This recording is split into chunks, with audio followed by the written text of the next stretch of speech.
Counting calories can be tedious and overwhelming, so if you're looking for an easier way to lose weight, you come to the right channel. Hello everyone. In this video, I will show you how to lose weight without counting calories. Keep watching. The first step to losing weight without counting calories is to eat real, whole foods. By focusing on whole foods like fruits, vegetables, lean proteins, and healthy fats, you'll naturally consume fewer calories without having to count them. Whole foods are also nutrient-dense, keeping you full and satisfied for longer. Instead of relying on processed and packaged foods, try eating more real, whole foods. The second step is to practice mindful eating. Mindful eating is about paying attention to your body's hunger and fullness signals and eating until you're satisfied, not until you're stuffed. To practice mindful eating, try to eat slowly, chew your food thoroughly, and put your fork down between bites.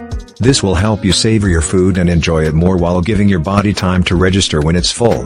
The third step is to control your portions.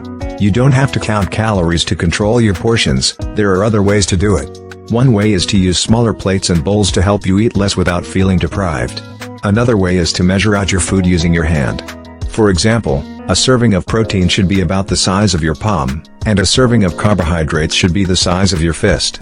The fourth step is to stay hydrated. Drinking enough water throughout the day can help you feel full and satisfied, which can prevent overeating. Aim for at least 8 cups of water daily, and try to drink a glass before meals to help fill you up. The fifth and final step is to move more. Exercise is important for weight loss, but you don't have to go to the gym daily to get the benefits. So, there you have it, 5 simple steps to lose weight without counting calories. Remember to eat real, whole foods, practice mindful eating, control your portions, stay hydrated, and move more. By incorporating these habits into your daily routine, you can lose weight without feeling overwhelmed by calorie counting. Thanks for watching.